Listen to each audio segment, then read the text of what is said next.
Orang yang duduk dalam lindungan yang maha tinggi dan bermalam dalam naungan yang maha kuasa akan berkata kepada Tuhan, tempat perlindunganku dan kubu pertahananku, Allahku yang kupercayai. Sungguh, Dialah yang akan melepaskan engkau dari jerat penangkap burung, dari penyakit sampar yang busuk. Dengan kepaknya, Ia akan menudungi engkau. Di bawah sayapnya, engkau akan berlindung. Kesetiaannya ialah perisai dan pagar tembok. Engkau tak usah takut terhadap kedahsyatan malam, terhadap panah yang terbang di waktu siang, terhadap penyakit sampar yang berjalan di dalam gelap, terhadap penyakit menular yang mengamuk di waktu petang. Walau 1.000 orang rebah di sisimu, dan 10.000 di sebelah kananmu, tetapi itu tidak akan menimpamu. Engkau hanya menontonnya dengan matamu sendiri dan melihat pembalasan terhadap orang-orang fasik. Sebab Tuhan ialah tempat perlindunganmu. Yang Maha Tinggi telah kau buat tempat perteduhanmu. Malapetaka tidak akan menimpa kamu, dan tulah tidak akan mendekat kepada kemahmu. Sebab malaikat-malaikatnya akan diperintahkannya kepadamu untuk menjaga engkau di segala jalanmu. Mereka akan menatang engkau di atas tangannya, supaya kakimu jangan terantuk kepada batu. Singa dan ular tedung akan kau langkahi. Engkau akan menginjak anak singa dan ular naga. Sungguh, hatinya melekat kepadaku, maka aku akan meluputkannya. Aku akan membentenginya sebab ia mengenal namaku. Bila ia berseru kepadaku, aku akan menjawab. Aku akan menyertai dia dalam kesesakan. Aku akan meluputkannya dan memuliakannya. Dengan panjang umur akan kukenyangkan dia, dan akan kuperlihatkan kepadanya keselamatan daripadaku.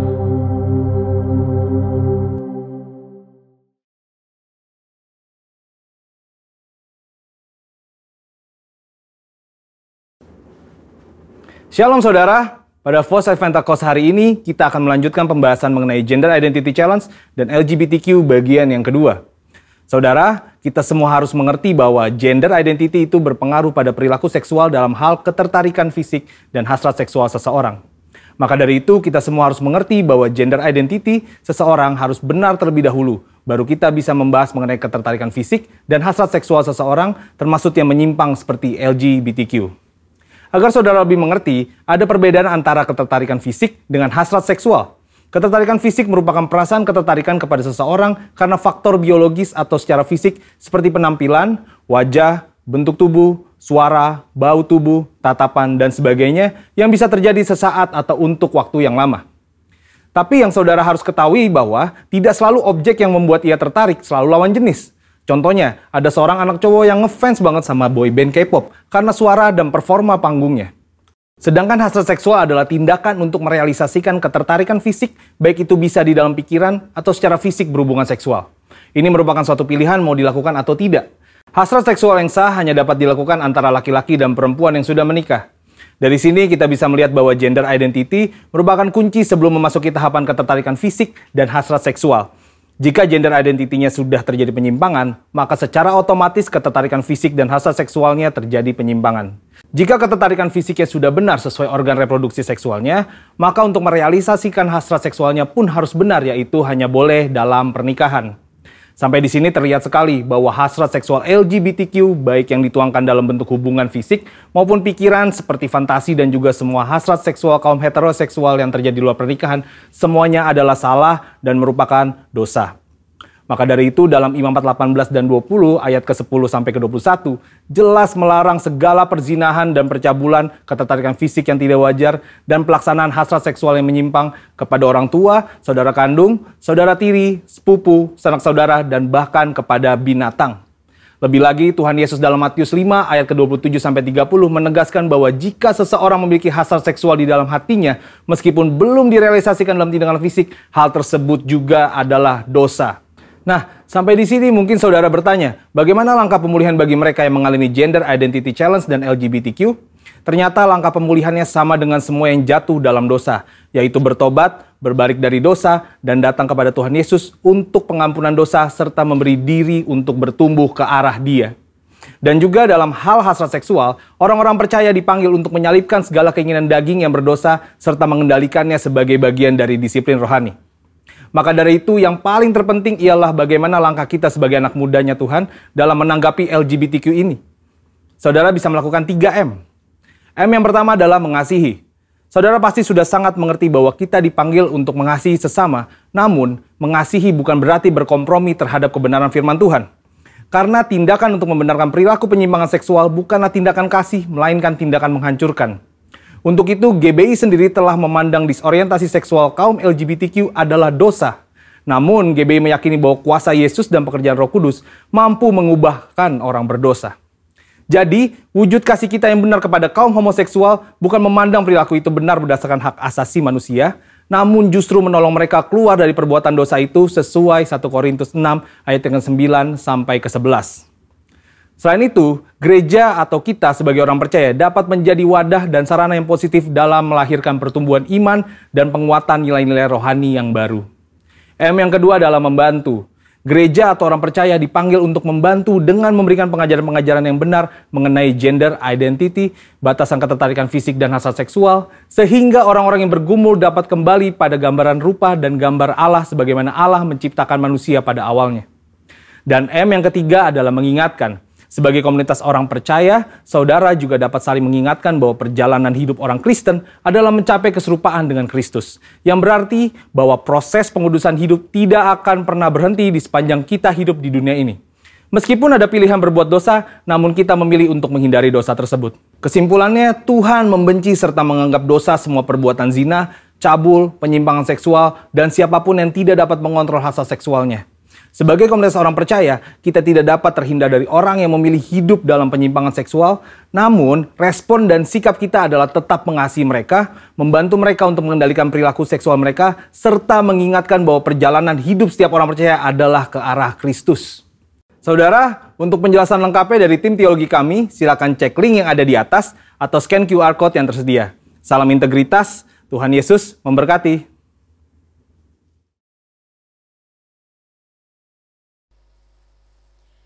Puji Tuhan, Shalom Bapak Ibu Saudara, dimanapun Anda berada pada hari ini.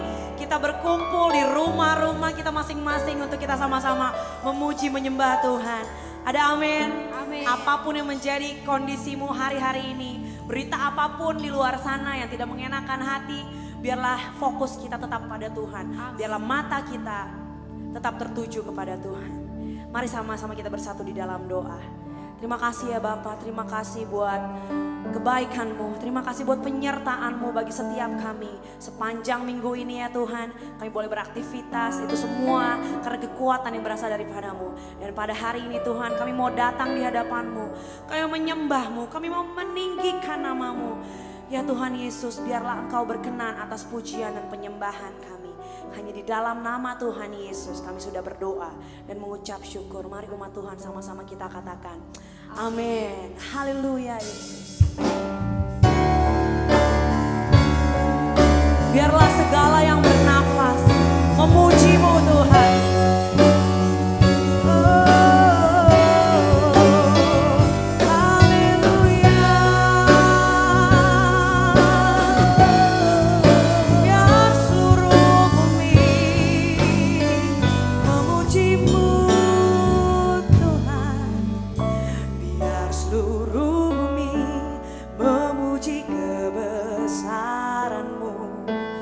Biar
tempat kami masing-masing.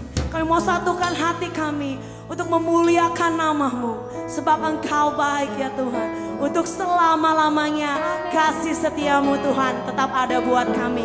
Di dalam nama Tuhan Yesus, mari umat Tuhan sama-sama katakan haleluya. Haleluya. Haleluya. Puji nama Tuhan, mari sama-sama kita bangkit berdiri. Bapak Ibu Saudara, kita tahu Allah turut bekerja di dalam segala perkara untuk mendatangkan kebaikan bagi mereka yang mengasihi Dia. Haleluya. Mari kita bertepuk tangan bersorak-sorai buat Tuhan Allah kita. Yes.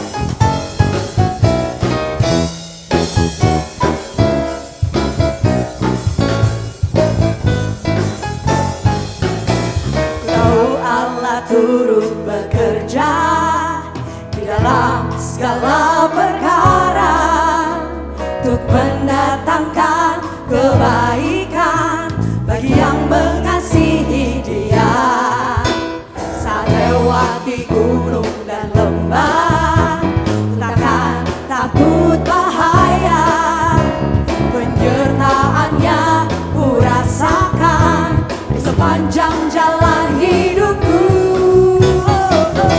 Sebab Dia baik, ku angkat tangan memuji Dia.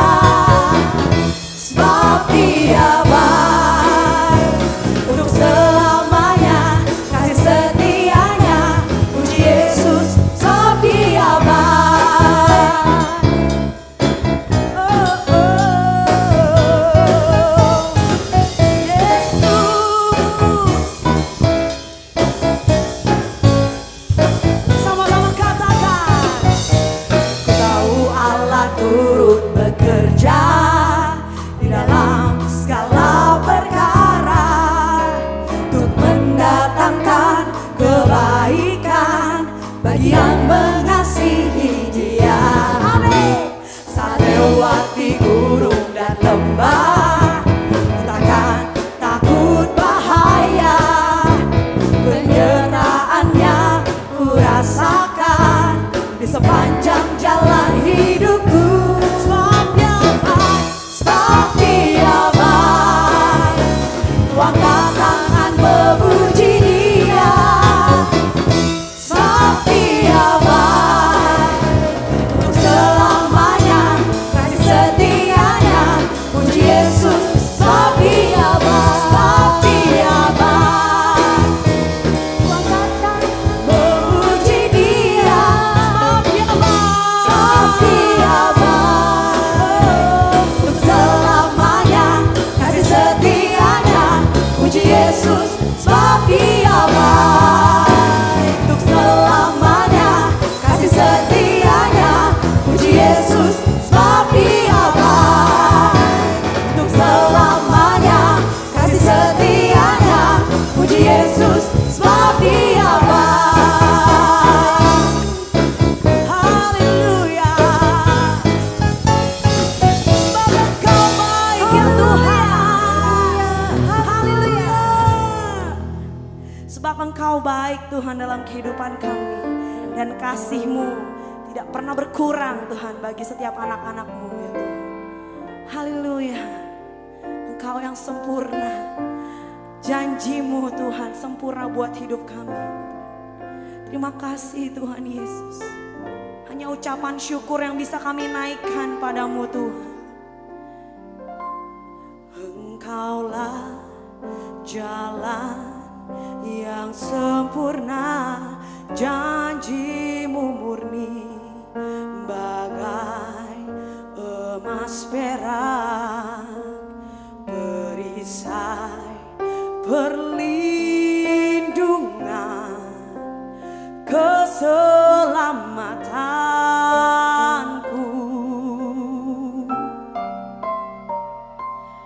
Engkaulah jalan kebenaran, dalam kasih-Mu ada kehidupan, penolong yang setia di dalam kesesakan.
jalan yang sempurna, janjimu murni bagai emas perak, perisai perlindungan, keselamatanmu. Engkaulah jalan, engkaulah jalan kebenaran, dalam kasih-Mu ada kehidupan, penolong yang setia di dalam kesesakan. Bagaikan langit, bagaikan langit yang membentang, begitu luas kasih Tuhan, tiada terhitung. Pertolongan-Mu dalam hidupku.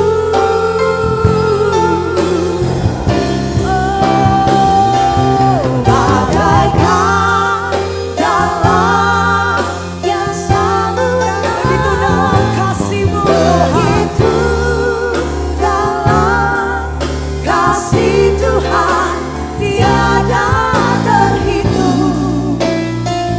Kesetiaan-Mu dalam hidupku, bagaikan langit, bagaikan langit yang membentang, begitu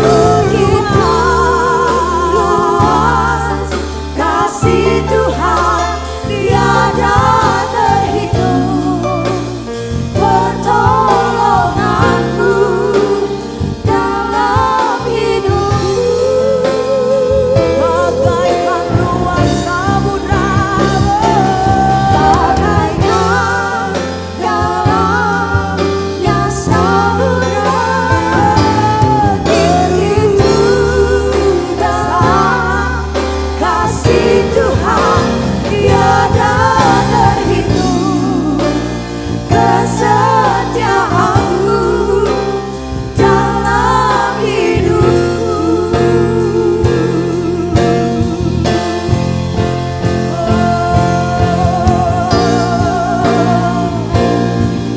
Begitu luas, begitu dalam kasih-Mu Tuhan. Haleluya. Kami tidak takut terhadap bahaya.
Engkau tempat kami berharap. Dan saat ini kami mau duduk diam di kaki-Mu mendengarkan firman-Mu. Berbicaralah Tuhan, sebab kami siap untuk mendengarkan. Di dalam nama Tuhan Yesus, mari umat Tuhan sama-sama katakan, amin. Salam, Jemaat GBI Taman Modern, Rayon 1D. Tibalah saatnya kita mendengarkan firman Tuhan. Mari kita bersatu dalam doa. Bapa di surga, terpujilah Engkau kekal selama-lamanya. Tiba saatnya kami mendengarkan firman Tuhan, tolong kami Roh Kudus, supaya pendekatan kami kepada firman Tuhan bermanfaat untuk mengajar kami, menunjukkan kesalahan kami, memperbaiki kelakuan kami, dan mendidik kami dalam kebenaran. Tidak ada mujizat yang lebih baik selain Kau dapatkan kami hari demi hari makin suka hidup dalam kebenaran. Untuk itu Roh Kudus berotoritas dalam pemberitaan firman Tuhan. Lembutkan hati kami. Bawa kami hidup semakin aku berkurang-kurang, Yesus semakin bertambah-tambah. Sehingga dalam kehidupan kami sehari-hari, kami dalam pertolongan Roh Kudus makin suka menjadi pelaku-pelaku firman Tuhan. Berbicaralah Tuhan, sebab dalam nama Yesus kami sungguh berdoa. Haleluya. Amin. Jemaat yang dikasih oleh Tuhan, di tengah-tengah situasi pandemi COVID-19, yang bukan saja cukup lama dan kita tidak tahu kapan selesainya, juga semakin marak. Apakah ini menggoyangkan kita? Sebagai orang beriman, sebenarnya bukan. Makanya tema kita hari ini penting sekali. Kesulitan dan penderitaan adalah momentum untuk berfungsi kekristenan kita. Kesulitan dan penderitaan adalah momentum untuk berfungsi kekristenan kita. Ini penting sekali. Mari kita buka Alkitab kita dari kitab 1 Tesalonika pasal 3. 1 Tesalonika pasal 3. Ayat 1 sampai ayat 13. Saya bacakan buat saudara. Kabar baik yang dibawa oleh Timotius. Ayat 1, kami tidak dapat tahan lagi. Karena itu kami mengambil keputusan untuk tinggal seorang diri di Athena.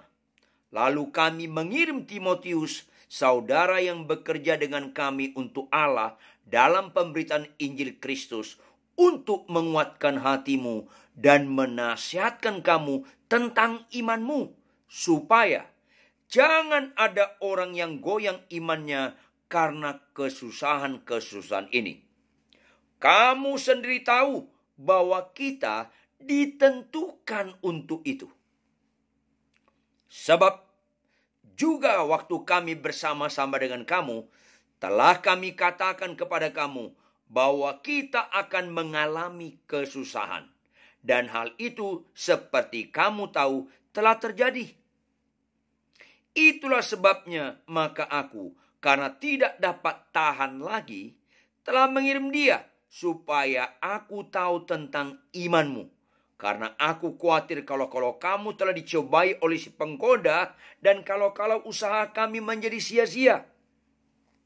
Tetapi sekarang setelah Timotius datang kembali dari kamu dan membawa kabar yang menggembirakan tentang imanmu dan kasihmu, dan bahwa kamu selalu menaruh kenang-kenangan yang baik akan kami dan ingin untuk berjumpa dengan kami seperti kami juga ingin untuk berjumpa dengan kamu, maka kami juga saudara-saudara dalam segala kesesakan dan kesukaran, kami menjadi terhibur oleh kamu dan oleh imanmu.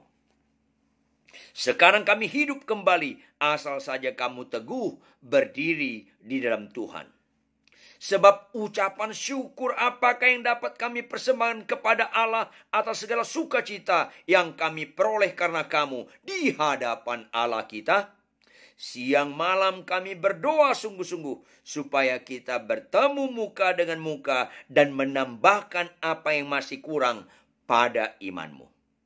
Kiranya Dia, Allah dan Bapa kita dan Yesus Tuhan kita, membukakan kami jalan kepadamu. Dan kiranya Tuhan menjadikan kamu bertambah-tambah dan berkelimpahan dalam kasih seorang terhadap yang lain dan terhadap semua orang, sama seperti kami juga mengasihi kamu. Kiranya Dia menguatkan hatimu supaya tak bercacat dan kudus di hadapan Allah dan Bapa kita pada waktu kedatangan Yesus Tuhan kita dengan semua orang kudusnya. Sedemikian jauh firman Tuhan. Jangan lupa Bapak Ibu, orang yang berbahagia bukan orang sakit sembuh. Orang berbahagia bukan karena nggak kena kanker atau nggak kena COVID-19. Bukan. Orang yang berbahagia adalah orang yang mendengarkan firman Tuhan serta memeliharanya. Apa itu memeliharanya? Merenungkannya siang dan malam dan melakukannya. Jangan pernah goyah akan kebenaran ini. Kita mulai dari konteks. Jangan lupa. Jangan menggali firman Tuhan, apalagi menyampaikan firman Tuhan lepas dari konteks. Jangan. Nanti kita akan mengangkat firman Tuhan sesuai dengan pikiran kita. Jangan. Harus sesuai dengan pikiran Allah yang dinyatakan dalam firman Tuhan, termasuk konteks. Konteks kebenaran ini, jemaat Tesalonika mengalami kesulitan yang sangat berat. Kalau Anda baca pasal-pasal awal, pasal 1, pasal 2, Anda mengerti. Dan sangat beratnya itu secara ukuran manusia, memang dalam kemampuan kita manusia rasanya nggak mampu. Tapi beda bagi orang yang menikmati Immanuel, Allah menyertai kita. Bahwa pencobaan-pencobaan yang kita alami, apapun itu tidak terbatas. Apa yang kita alami tidak pernah melampaui kekuatan kita. Tapi acap kali ketika masalah datang, kita nggak ingat kebenaran firman Tuhan. Karena kita seringkali egosentris. Ukurannya menurut titik berangkatnya menurut si ego. Ya lemahlah. Kita tahu banyak jemaat Tesalonika mengalami penderitaan, bahkan dibunuh karena imannya. Tidak sedikit ada orang-orang beriman, rumah tangga ditangkap. Dan kemudian dalam kurun waktu beberapa waktu dilemparkan ke arena pertunjukan. Dalam beberapa saat kemudian dikeluarkan singa-singa binatang buas yang kelaparan. Mengejar keluarga ini untuk dimakan. Jadi santapannya. Kadangkala ada anak melihat bapak mamanya dimakan binatang buas singa. Tanpa mereka bisa berbuat, mencekam, menjerit. Atau sebaliknya, anak-anak dimakan, orang tuanya nggak bisa berbuat apa-apa. Memang itu mencekam sekali. Makanya Paulus berkata, kami tidak dapat tahan lagi, karena itu kami mengambil keputusan untuk tinggal seorang diri di Athena dan mengutus Timotius. Tujuannya untuk menguatkan hatimu dan menasihatkan kamu tentang imanmu. Menguatkan karena lemah. Mereka mengarah kepada putus asa. Tapi tujuannya apa? Supaya dalam konteks menderita seperti itu, jangan ada orang yang goyang imannya karena kesusahan ini. Itu situasinya. Malah dibalik oleh kuasa Kristus. Itu yang disampaikan oleh Paulus. Bahwa kesulitan penderitaan itu bisa dibalik menjadi momentum bagi kita orang percaya menjadi efektif menyatakan kesaksian. Penderitaan dan kesulitan jemaat Tesalonika dibandingkan kita dalam situasi pandemi COVID-19 ini, nggak ada apa-apa. Saya ulangi, nggak ada apa-apanya. Tapi kalau fokus kita janji-janji Tuhan, fokus kita berkat-berkat, kita akan kecewa dan bisa mundur dalam iman kekristenan kita. Dan penderitaan kekal akan menunggu kita kelak setelah kematian menjemput. Tidak, jangan goyah. Makanya apa yang harus kita lakukan dalam menyikapi kesulitan dan penderitaan, supaya itu sebagai momentum kekristenan kita hidup dan nyata? Pertama, ayat 3. Lihat Bapak Ibu, supaya jangan ada orang yang goyang imannya karena kesusahan-kesusahan ini. Kamu sendiri tahu bahwa kita ditentukan untuk itu. Saya ulangi, kita ditentukan untuk itu. Maka, bagaimana sikap kita membuat itu sebagai momentum? Catat baik-baik. Karena kita ditentukan itu, maka berubahlah paradigma orang beriman. Anda dan saya berubah. Terimalah kesulitan, penderitaan sebagai sesuatu yang wajar. Kalau itu sebagai sesuatu yang wajar, kita akan dimampukan oleh Tuhan. Dimampukan oleh Tuhan untuk menerimanya dengan indah. Saya pernah pelayanan ke desa-desa. Saya kunjungan kepada kepala keluarga yang sedang menyangkul di sawah. Saya coba berusaha membantu dia sedikit menyangkul. Baru beberapa saat lecet semua ini. Ada yang melembung. Sakit sekali. Karena nggak biasa. Tapi petani berjam-jam menyangkul. Sedikit pun nggak lecet. Berjam-jam. Saya hanya beberapa saat lecet. Malamnya pegel tulang-tulang langsung. Karena nggak biasa. Terimalah penderitaan kesulitan sebagai sesuatu yang wajar. Kalau Anda mengerti firman Tuhan, maka kesulitan penderitaan bukan membuat orang beriman pecundang, melainkan jadi pemenang. Pemenang sejati kayak Chris John, petinju milik Indonesia yang bertahan sekali, lebih kurang 10 tahun jadi juara dunia WBA. Dia proses kesulitan itu biasa. Mulai di Banjarnegara dia latih wusu, dia atlet wusu. Kemudian ada pelatih yang peka melihatnya, Sony Rambing mengambil dia menjadi petinju. Diawali dilatih di antar kecamatan, tanding antar kecamatan. Dia sakit tapi dia latih biasa. Kemudian dia menang. Maka lawan berikutnya harus lebih sulit. Kejuaraan kabupaten, antar kabupaten, kejuaraan provinsi, antar provinsi. Itu makin lama makin tinggi tingkat kesulitannya. Mana pernah lawan untuk juara provinsi lebih ringan untuk kejuaraan kecamatan? Nggak pernah, sama sekali nggak pernah. Bahkan juara nasional, apalagi juara dunia, lawannya pasti lebih berat. Tidak mungkin tidak, pasti lebih berat. Tapi dia terlatih. Bahkan kalau dia juara dunia tahun pertama, disuruh lawan yang ringan. Christian, mau nggak kau tanding dengan juara kecamatan? Oh nggak mau. Lo kenapa nggak mau? Kan ringan lawan lo. Oh nggak. Tidak mau. Dia tidak mau dengan hal yang ringan. Loh, kamu maunya dengan siapa Christian? Sama juara kecamatan kau nggak mau. Kau pelatih. Aku juara dunia WBA. Cari juara dunia IBF, atau WBC, WBC. Ada beberapa badan tinju dunia. Loh, Christian, kamu mau lawan juara IBF atau WBC? Iya. Loh, kamu nggak tahu? Lawan kau berat. Dia jurunya pukulannya keras. Raja kau. Aku mau. Kalau orang biasa mengalami kesulitan, kesulitan tidak membuat dia penakut. Kesulitan dia tidak membuat mundur. Kesulitan dia tidak membuat pecundang. Malah makin excited. Karena dia tahu, makin tinggi tingkat kesulitannya, makin indah yang dijanjikan di depan. Kita kan tahu, nggak ada bandingan hadiah juara kecamatan dengan juara dunia. Jangankan juara kecamatan, juara nasional dengan juara dunia, nggak ada bandingannya. Saudara yang kekasih, jangan Kristen cengeng. Sikapilah kesulitan dan penderitaan, termasuk pandemi COVID-19 ini, sebagai latihan bagi kita. Terimalah itu sebagai momentum, menjadi sesuatu yang wajar. Sehingga orang Kristen itu nggak cengeng, kuat, tahan banting.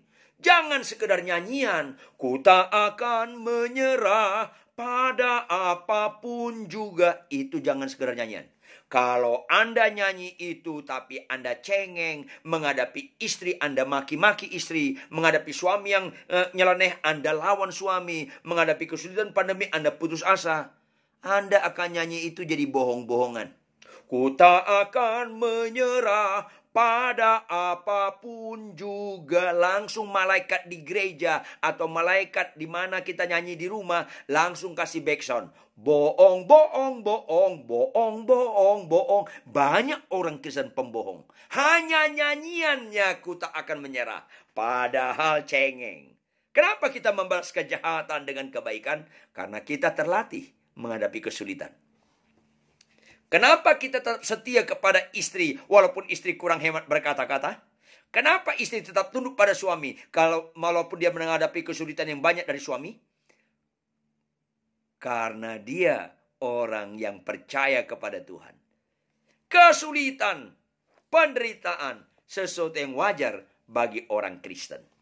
Yuk kita buka 2 Timotius 3 ayat 12. Saya bacakan buat Anda. 2 Timotius 3 ayat 12. Memang setiap orang yang mau hidup beribadah di dalam Kristus Yesus akan menderita aniaya. Jangan lupa. Setiap orang yang mau hidup beribadah di dalam Kristus Yesus akan menderita aniaya. Ada proses kesulitan dalam diri saya, dalam diri orang percaya, ketika proses membalas kejahatan dengan kebaikan. Tetap mengasihi istri bagaimanapun dia.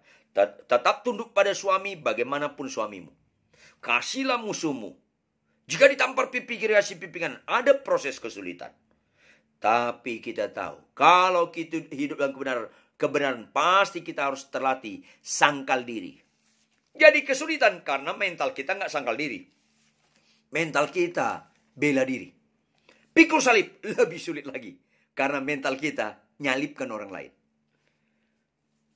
Terimalah itu sebagai sesuatu yang wajar. Karena setiap orang yang beribadah kepada Yesus pasti mengalami aniaya. Alami penderitaan dan kesulitan. Mulai dari diri sendiri. Lihat Kisah Rasul 14 ayat 22. Khususnya ayat 22b. Saya bacakan.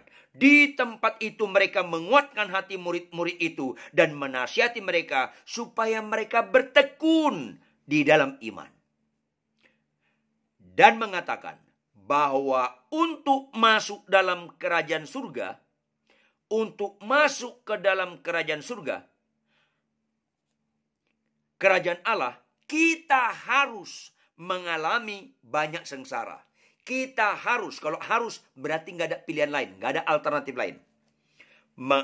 Mengalami banyak, bukan sedikit, banyak sengsara. Terimalah kesulitan dan penderitaan sebagai sesuatu yang wajar. Buat momentum itu untuk kita terlatih. Akhirnya, apa yang terjadi?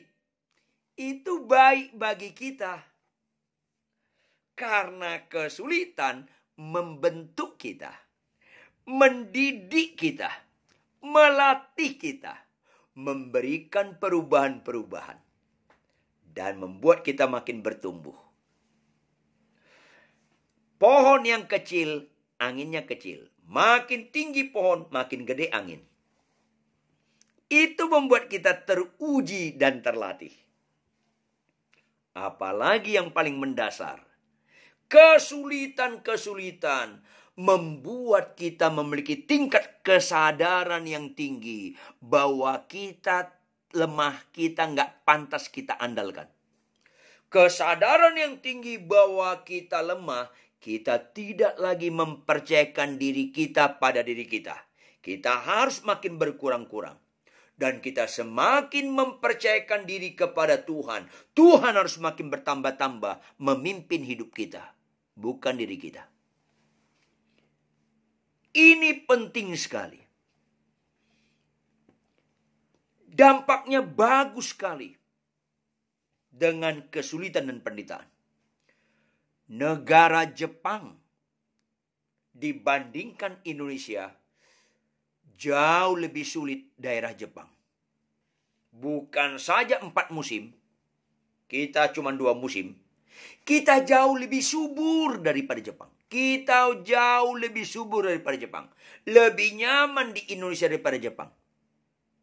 Tapi tolong jawab. Mana lebih malas? Orang Jepang atau orang Indonesia? Tahu kan Anda menjawabnya? Mana lebih tekun? Mana lebih tahan banting? Mana akhirnya lebih kreatif? Tahu kan? Apalagi dibandingkan orang Israel. Halo, orang Israel. Lebih banyak padang gurun daripada padang hijau. Padang rumput hijau. Lebih banyak padang gurun dia. Padang gurun coklat daripada padang rumput hijau. Daud menulis Tuhan Allah gembalaku, dia membaringkanku di padang rumput yang hijau, di air yang tenang. Itu bukan ditulis di Taman Cibodas, bukan ditulis Taman Cibodas, bukan di Kebun Raya Bogor, bukan di Israel. Tapi mana lebih tekun, lebih rajin, lebih tahan banting, lebih cerdas? Yang gak usah dibandingkan lah. TST lah, tahu sama tahu. Kesulitan, banyak orang bilang, Pak Ridwan kenapa ya? Orang Arab, Kuwait, Qatar, dan lain-lainnya. Ada minyak di bawah bumi mereka. Israel enggak. Loh, membuat orang Israel pinter. Justru enggak nyaman kesulitan. Itu jauh lebih bagus bagi orang yang diberkati Tuhan. Jangan cengeng. Terimalah kesulitan dan penderitaan sebagai momentum. Momentum kita untuk tahan banting. Momentum kita untuk terlatih. Momentum kita untuk dibentuk, diberi pertumbuhan, dewasa. Momentum kita berhikmat, cerdas. Nggak cengeng. Itu Kristen. Itu momentum yang indah. Ubah paradigma Anda. Makanya Paulus bilang kepada jemaat Roma 12 ayat 2. Jangan serupa dengan dunia ini. Termasuk cara sudut pandang kesulitan. Termasuk cara sudut pandang kita melihat pandemi COVID-19. Jangan serupa dengan dunia ini. Berubahlah melalui pembaruan budi, di mana terletak paradigma, tata nilai, mindset. Orang Kristen harus lebih unggul dalam kehidupan kesaksian di bumi ini. Karena orang benar wajar mengalami kesulitan. Di dalam dunia ada 2 jalan, lebar dan sempit. Mana kau pilih? Yang lebar, yang enak-enak, yang gampang-gampang, jiwamu mati. Tapi yang sempit itu jiwamu berglori karena ada pembentukan, ada kejujuran dalam kerohanian di sana. Jangan terlalu suka khotbah-khotbah yang mengenak-enakkan. Bisa menipu pertumbuhan rohani kita. Jangan. Khotbahlah pengajaran yang membuat kita semakin tinggi tingkat penyerahan kita kepada Tuhan. Yang kedua, lihat ayat 5. Ayat 5. Itulah sebabnya, maka aku, karena tidak dapat tahan lagi, telah mengirim dia, supaya aku tahu tentang imanmu. Karena aku khawatir, kalau kamu telah dicobai oleh si penggoda, dan kalau usaha kami menjadi sia-sia. Di tengah-tengah kesulitan dan penderitaan, iblis dan roh jahat, setan-setan gak pernah penganggur. Langsung dia cepat sekali seperti kilat membisikkan sesuatu kepada kita supaya kita ragu kepada Tuhan. Ini kesulitan, penderitaan, kalau iblis dan roh jahat datang menggoda kita, itu momentum bagi kita untuk menolak dia mentah-mentah. Hai iblis dan roh jahat, pergi, keluar. Saya tetap percaya kepada Allah sekalipun walaupun kesulitan itu berapa lama lagi. Penderitaan ini entah berapa lama. Tetap saya yakin pertolongan Tuhan tidak pernah terlalu cepat dan tidak pernah terlalu lambat. Saya percaya. Ini momentum kita menolak godaan iblis. Tetap kita berjalan dalam kebenaran. Makanya Bapak Ibu jemaat sekalian, fokus orang beriman bukan masalah durasi, kapan selesai pandemi COVID-19. Bukan itu fokus. Jadi nggak usah berdoa, Tuhan dalam nama Yesus, berhentilah tahun ini. Bukan. Tuhan tolong, berhenti tahun ini, atau tahun depan, atau beberapa tahun lagi. Buatlah ini momentum kami orang percaya kepada Allah yang benar. Allah yang Maha Kuasa yang tak tergoncangkan. Membuat kami tampil beda. Dan tetap kami menjadi mengasihi orang-orang. Dalam kesulitan tampil beda. Sehingga menjadi kesaksian. Tolak mentah-mentah bisikan setan ketika kesulitan datang. Jangan Anda bapak-bapak, ibu-ibu, konflik rumah tangga, ada kesulitan. Kau dengar bisikan setan. Pertama apa? Anda kecewa dengan perkawinan. Itu bisikan setan. Jangan pura-pura nggak dengar. Itu bisikan setan. Siapa yang kecewa dengan perkawinannya? Itu bisikan setan. Makin kau berikan leluasa bisikan setan. Kalau ada di antara Anda niat cerai. Stop. Saya ulangi, stop. Stop apapun alasanmu. Jangan pernah cerai. Apa yang dipertemukan oleh Allah tidak boleh ceraikan manusia. Makin sempurna Anda digembalakan setan kalau Anda nyeleweng. Anda cerai. Stop. Tolak mentah-mentah bisikan si penggoda. Supaya sia-sia iman percaya kita kepada Tuhan. Kita meragukan Tuhan dan meninggalkan Tuhan. Tolak mentah-mentah. Kesulitan, penderitaan, iblis dan roh jahat datang untuk menggoda kita supaya iman percaya kita sia-sia. Itu momentum kita tolak. Dalam nasi iblis. Itu peperangan rohani. Berbahagialah Anda kalau diperhadapi peperangan rohani. Mana ada kemenangan tanpa peperangan. Ubah paradigma kita. Itu yang kedua. Yang ketiga. Lihat ayat 8. Sekarang kami hidup kembali asal saja kamu teguh berdiri di dalam Tuhan. Kesinambungan ayat 5 tadi. Tolak mentah-mentah bisikan setan. Saudara yang kekasih, kesulitan dan penderitaan adalah momentum bahwa keteguhan kita, Tuhan kita memang kita percayai, teruji kokohnya. Kenapa pohon Natal itu disebut pohon cemara? Tahu nggak filosofinya? Cemara itu beda dengan pohon kelapa. Pohon cemara itu umumnya tumbuh di pegunungan. Pohon cemara itu kalau tumbuh di pegunungan, terlatih angin gede. Dan survei membuktikan, makin tinggi pohon cemara di pegunungan dataran tinggi, angin makin keras. Survei membuktikan, tidak pernah pohon cemara tumbang karena angin. Kecuali di komplek perumahan kami. Pohon cemara dari satu tempat dataran tinggi diambil. Ditanam ulangkan di komplek perumahan kami. Ditanam ulangkan. Jadi dia nggak dari kecil akarnya menguat. Tapi ditanam ulangkan komplek. Bagus kelihatannya. Tapi 1 tahun lebih kurang ada angin gede. Banyak yang tumbang. Karena akarnya nggak kuat. Kesulitan penderitaan. Ini jadi momentum. Goncangan pohon cemara dari kecil membuat akar makin merambat. Makin goncang dibutuhkan pencemara goncangan untuk membuat akar makin kuat dan terlatih. Maka buatlah kesulitan dan penderitaan makin teguh kau beri dalam Tuhan. Kesulitan konflik dalam rumah tangga, makin teguh suami mengasihi istri, makin teguh istri tunduk pada suami, maka kita menjadi pelaku firman Tuhan teruji. Karena ada goncangan, kita kuat, itu teruji. Kalau tanpa goncangan tetap berdiri, itu nggak teruji, nggak asli. Buat momentum itu untuk teruji bahwa kita taat, setia, dan tetap teguh tidak goyah. Ini penting sekali. Perlu ada ujian. Kesulitan dan penderitaan bagi mental pecundang membuat dia jatuh dan kecewa. Beda dengan mental pemenang. Kesulitan dan penderitaan sebagai momentum. Dia semakin kuat, semakin kuat. Sama seperti ilustrasi tentang Christian petinju.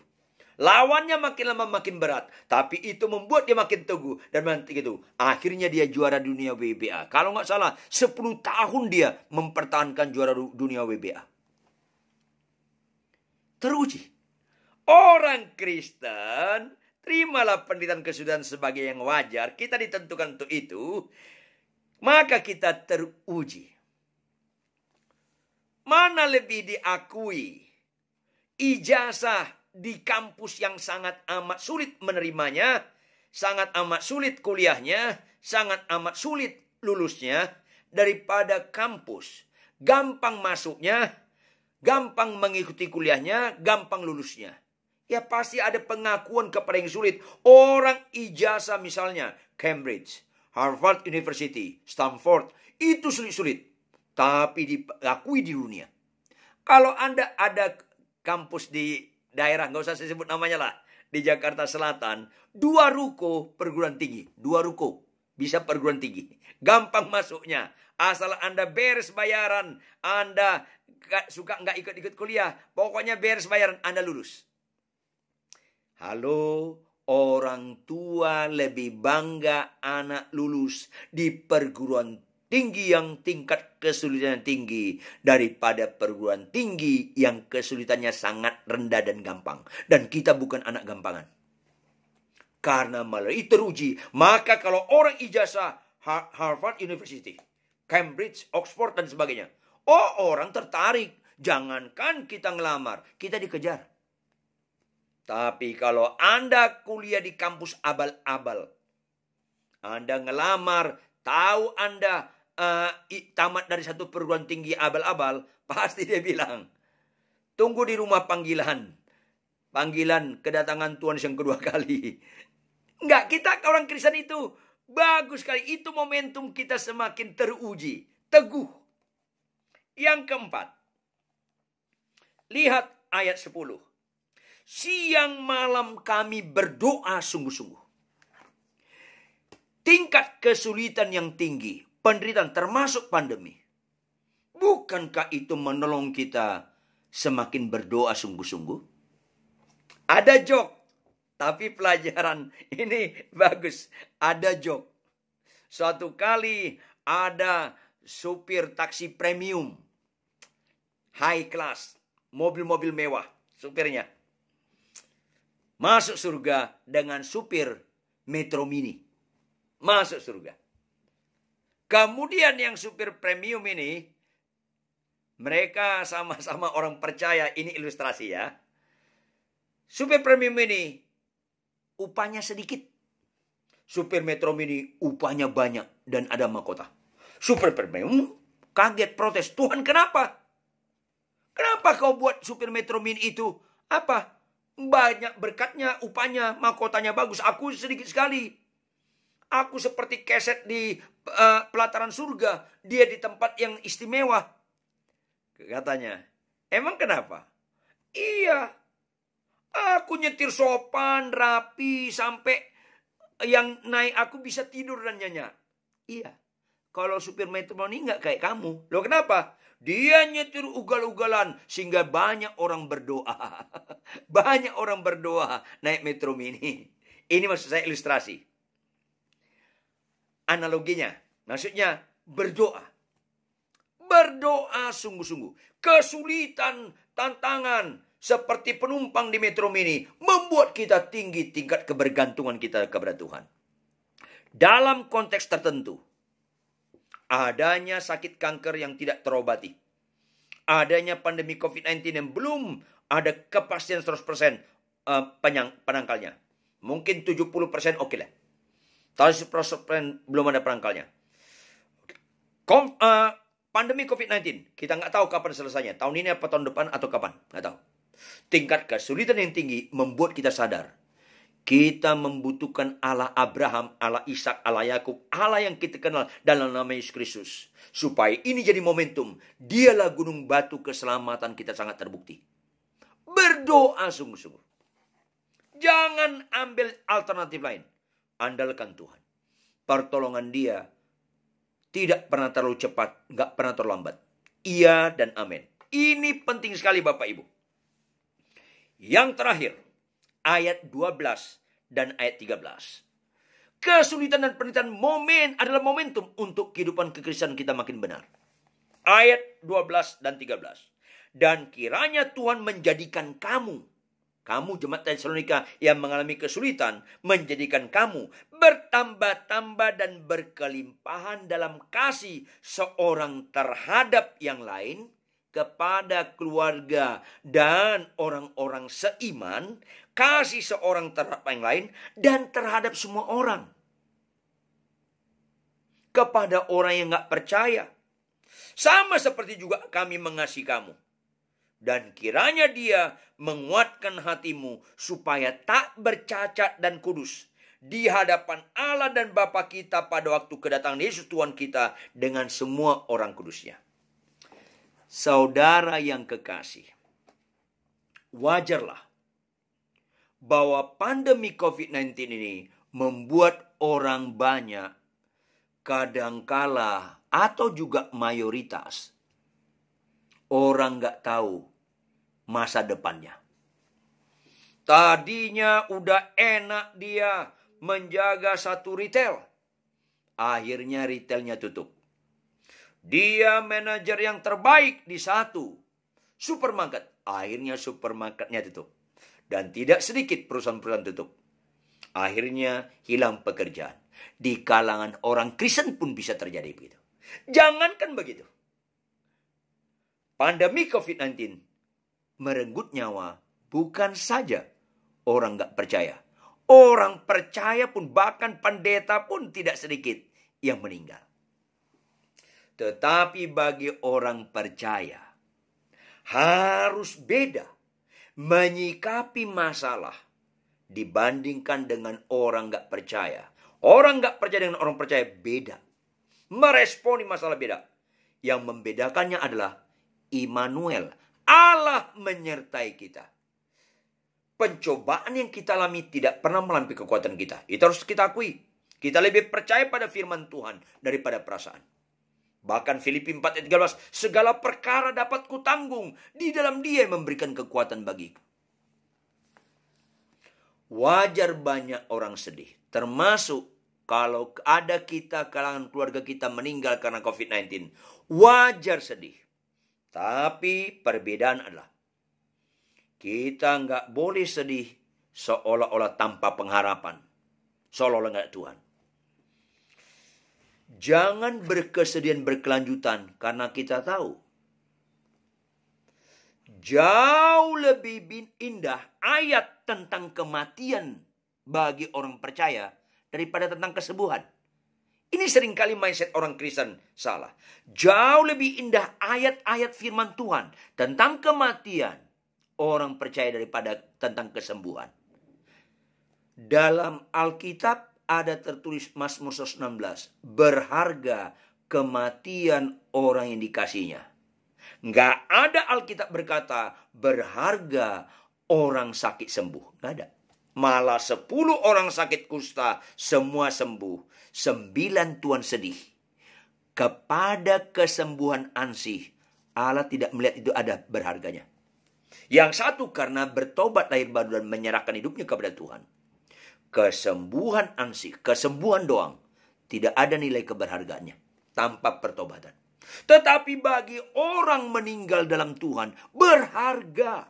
Nggak ada ayat semulia itu. Jadi kalau ada anggota keluarga kita yang percaya meninggal, nggak boleh. Alkitab nggak melarang kita sedih. Tapi kita harus akhir dengan terpujilah engkau Tuhan. Karena keluargaku kau panggil ke rumah di surga. Dan berharga kematian orang yang kau kasihi. Dan Filipi 1 ayat 21 juga berkata, hidup untuk Kristus, mati adalah keuntungan. Enggak ada Alkitab berkata, kaya adalah keuntungan. Enggak, kaya berkat melimpah bukan keuntungan. Hidup untuk Kristus, mati adalah keuntungan. Sembuh adalah keuntungan. Enggak. Kesembuhan doang, kaya doang, pintar doang, enggak ada keuntungan. Tapi kalau kematian dalam Kristus, keuntungan. Alkitab jelas, Nggak perlu kita peringkat tinggi, kalimat itu sederhana. Hidup untuk Kristus, matilah keuntungan. Berharga kematian orang yang mengasihi Tuhan. Saudara, marilah sikap kita beda dengan orang nggak percaya. Menyikapi kesulitan-kesulitan dan penderitaan. Sehingga kita semakin dewasa. Semakin bertambah teguh.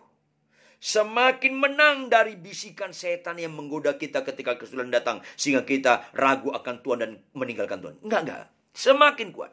Semakin dewasa. Bahkan jadi ada kesaksian. Kok beda sekali ya tetanggaku ini. Saudaranya, anaknya meninggal, suaminya meninggal. Dia sedih tapi tetap jadi berkat. Itu membuat jadi momentum kita. Jadi surat-surat yang terbuka yang bisa dibaca orang.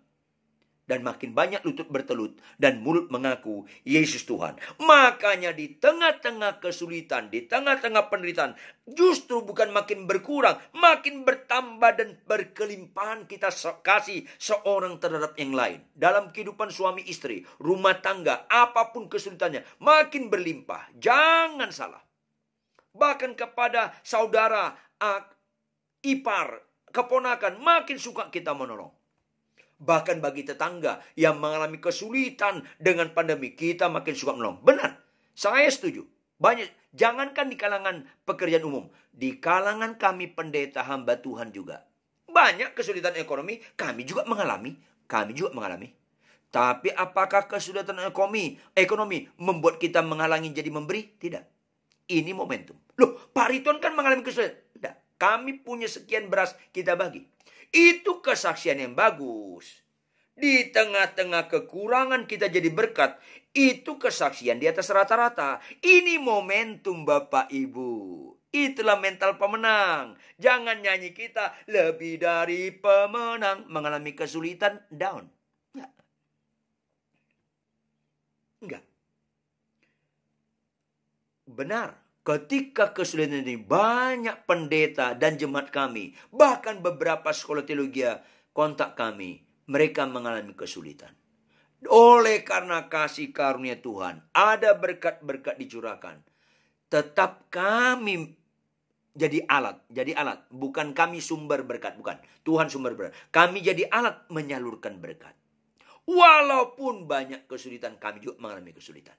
Tapi kesulitan tidak punya kemampuan menghalangi kita mengasihi dengan menjadi berkat bagi banyak orang. Penting sekali ini. Maka ini momentum kita jadi kesaksian. Beda sekali orang beriman yang benar. Kecuali bohongan. Banyak orang yang ngikuti Tuhan katanya melayani Tuhan, kecewa dengan Tuhan ketika pandemi. Marah sama Tuhan. Ini kan benar-benar akarnya nggak teruji. Seharusnya makin tinggi tingkat kesulitan yang kita hadapi. Pandemi ini, setahun ini selesai, 2 tahun lagi, 3 tahun, 5 tahun, 10 tahun lagi. Nggak ada masalah bagi orang benar. Nggak ada masalah orang benar. Stefanus dilempari. Mau dia makin sulit dan mau mati. Tetap ada kesempatan bersaksi. Bapa, jangan timpakan kesalahan ini pada mereka. Tetap seperti Yesus di kayu salib. Ampunilah mereka karena mereka tidak tahu apa yang mereka perbuat. Kesulitan, penderitaan menjadi momentum yang paling indah. Orang Kristen saling mengasihi di antara orang percaya dan mengasihi orang dalam kegelapan supaya Injil Yesus yang begitu mengasihi, karena begitu besar kasih Allah akan dunia ini, Dia karuniakan Anak Tunggal supaya makin banyak lutut bertelut dan mulut mengaku Yesus Tuhan. Ini momentum untuk orang beriman efektif jadi kesaksian di tengah-tengah kesulitan dan penderitaan, termasuk pandemi COVID-19. Dan yang terakhir ayat 13, ini momentum kita supaya teruji rohani kita, teruji kesaksian kita, teruji kita siap berkorban. Walaupun kita mengalami kesulitan, kita siap berkorban, membuat kita siap menghadapi kedatangan Tuhan Yesus yang kedua kali. Masa penghakiman tidak menakutkan bagi orang Kristen yang benar, yang teruji tetap teguh di tengah kesulitan. Menyikapi kesulitan penderitaan sebagai momentum justru menunjukkan mental pemenang, jadi kesaksian. Karena ketika penghakiman, Tuhan berkata bukan Sabaslah engkau hamba Tuhan terkenal. Enggak, hamba Tuhan terkenal bukan nilai utama. Bukan, enggak nilai itu. Sabaslah engkau hamba Tuhan yang banyak mujizatnya. Banyak mujizat bukan nilai. Anda salah kalau menyikapi itu nilai. Bukan. Sabaslah engkau hamba Tuhan yang banyak jemaatnya. Tidak. Sama sekali.